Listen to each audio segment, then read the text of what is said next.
So Luton managed to win the first game of the League One season at home against AFC Wimbledon. We managed to pick up the 1-0 win. Also, before the game, we managed to secure the signing of Jerry Yates just before kickoff. Talking about just before kickoff, I managed to get the new home shirt as well, as you can see while I'm recording this video. But this video, first half of it, I will talk about the game. The second half, I will talk about Jerry Yates. So make sure you stay around towards the end of the video to hear my thoughts on the latest new signing.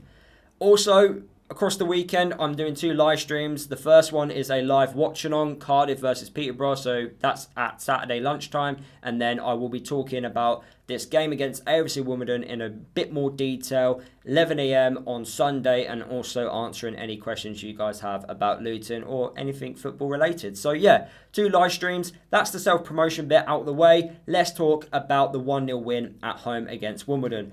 My original thoughts are, we got lucky. Yes, that's correct. We got lucky. Now, I know you get your bit of luck throughout the season. It happens. Sometimes you've got to earn your luck.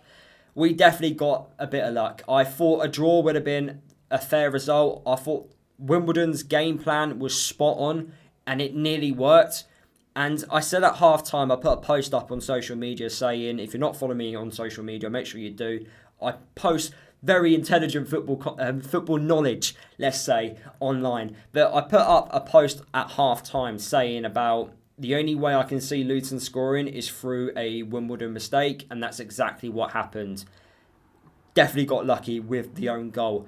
In terms of the starting 11, I would have made one change. I felt Ali should have started as the left wing back. Nigel Longvike, let's be honest, he can fill in that position, but that's not his natural position. He's more of a left-sided centre-half, more of a left-back. He isn't going to be so attacking like a Walters or Isaiah Jones compared to the right wing-back spot. He's going to be more defensive, and you can definitely tell we just struggled to break Wimbledon down, and their game plan was spot on. 11 players behind the ball.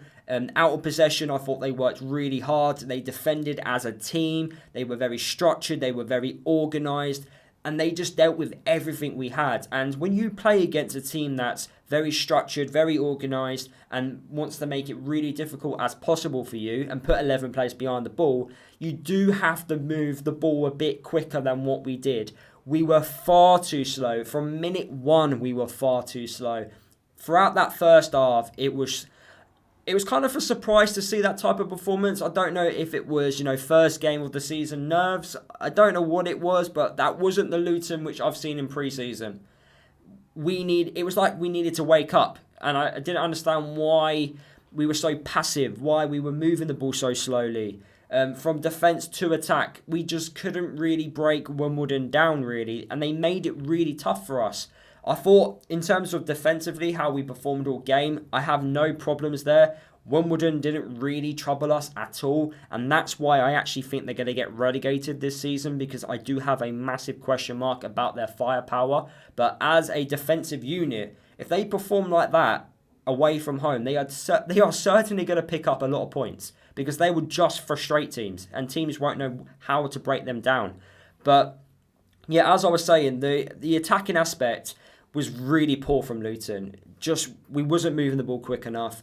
I felt a lot of key players just weren't up for it today. They just didn't turn up. I'm talking the likes of Cal Naismith, Chris Makosso, Ali, Saville, Clark, Walsh. When you're mentioning 6 players from the starting 11 not really turning up, that's going to impact how the game's going to go. And I just felt we lacked something in attack. I felt the 2 number 10s, which was Ali and Clark, they were too far apart away from Wells. Now, at times, we were linking up the play quite well. Well, Wells was linking up the play quite well. He was actually holding on to the Wimbledon defenders.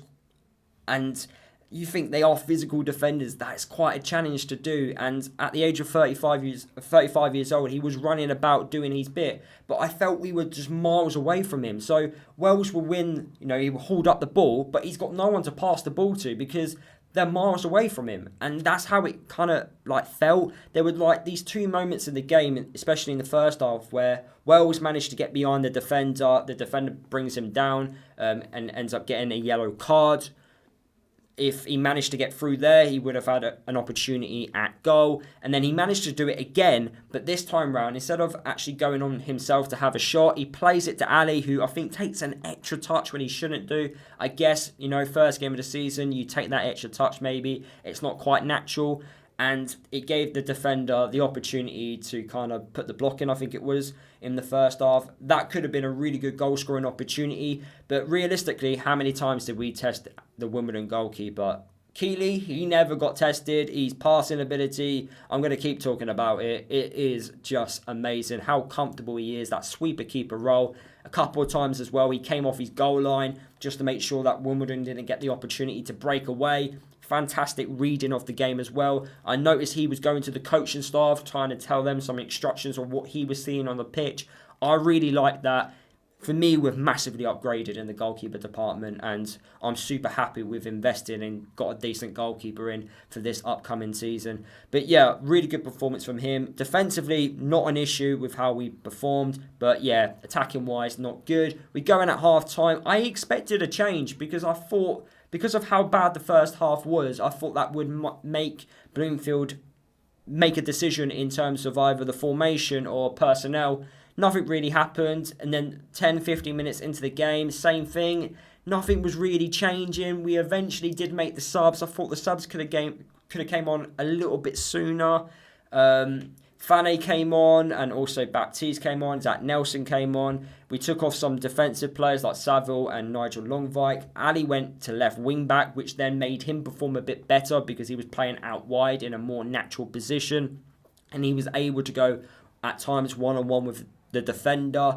And then, Woodrow came on, who I think, yes, I can tell the vibes in the crowd, the atmosphere, the tension in the air certainly wasn't at a high, but he played a very important role in the goal. Naki Wells puts in a fantastic delivery into the box, but that AFC Wimbledon defender, I think it was Johnson, he had to do something because Woodrow made the run in behind.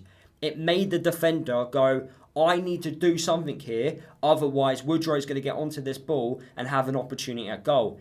He obviously misjudges the ball, and then he knocks it into his own net. And we're all celebrating, thinking, how on earth have we gone 1-0 up in this game against Wimbledon? But in terms of the chances which we had, I think Walters had a volley which was outside the box, which I think was just going wide. Saville had a shot which was easily blocked. Fanny also had another one which was blocked. And then after we scored the goal, we could have made it too. Baptiste did everything right, but not put it on target. If he gets it on target, it's 2-0. And yeah, the scoreline becomes a lot more comfortable than what it actually was. But overall, look, the performance wasn't great. Hopefully we can get better as the weeks go on. Well, we should be getting better than that because that, certainly wasn't great. I haven't heard what Matt Bloomfield has said about the game. Hopefully he also agrees with what I've said in today's video about it, because certainly it wasn't the best of performances. Too many key players not really at it. But I'm certain that the two new signings will definitely feature in next week's game, which might give us a better balance. I don't think the attacking side of our game would have improved with Jerry Yates starting in it. It needed something else than Jerry Yates starting in our team today. Far too many players off it, especially in the attacking third. Lacked a lot of quality, very, very slow in our passing, and it definitely will need to get better as the weeks go on. That is my verdict on the game. Wimbledon, extremely unlucky. Thought they defended very well and deserved something. I wish Wimbledon fans all the best for the season. I do hope you stay up. But firepower up top definitely needs to be sorted. Now we move on to our brand new signing, Jerry Yates.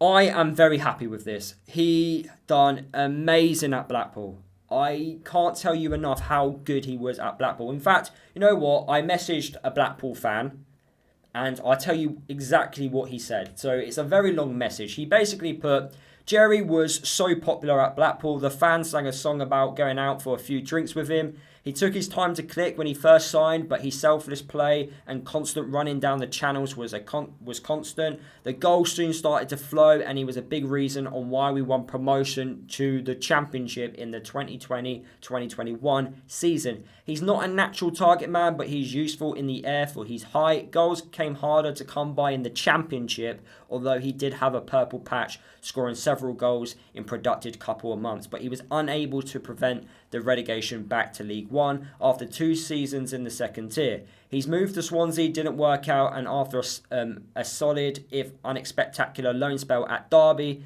means he'd be taunted as moving on again, which he ended up doing, which was to us. Constantly linked with Blackpool, but the Championship wages definitely was an impact. League One level, he's a very good player, and at the age of 28 should be coming into his prime. Anyone who signs Yates in League One must be confident of scoring at least 20 goals. So when you hear a Blackpool fan speak so highly of him, that for me gives me a lot of confidence. And also, since we announced the signing of him, I've had constant messages from people who are non-Luton fans going, how have Luton managed to pull this off? Because he is a player that has done it at Championship level, and he's even done a better job at League One level. He's won multiple promotions in his career, which I like. He scored goals at League One, which I like, and he's scored goals in the Championship, which I like. Remember, Derby had a poor year last year, but he still scored 10 goals for a very poor Derby team, and they ended up staying up. So, and from what I've read from Derby fans, he could have scored even more goals. So maybe under the Derby boss, he might, if the Derby boss, who the ex-Blackburn one, if he managed to, well, if he was there for the whole season, maybe Jerry Yates would have scored even more goals. I really like this signing. I think, no, I'd be surprised if people are complaining about it, because you want someone who can score 20 goals, Luton have managed to do that. At his prime, I can't think of a negative for this signing for me personally. I think the rumoured fee would be around £1 million. I think he had 1 year left on his contract at Swansea. This, for me, is the correct decision. He's going to be a handful. He will make life difficult for a lot of League One defences, and we just need to provide him the chances. We can sort that bit out. We'll score goals and hopefully win promotion. Fingers crossed. But we definitely need to improve the performance which we witnessed today against AFC Wimbledon. That is the end of today's video. Hopefully you enjoyed listening to my thoughts. Smash that like button if you did. Let me know your thoughts and feelings down in the video comments. Make sure you go and check out my live streams that are happening this weekend. Make sure you follow me across all my social media as well. And yeah, I'll see you guys in the videos and live streams which I'll be making across the weekend. I'll see you guys in the next one.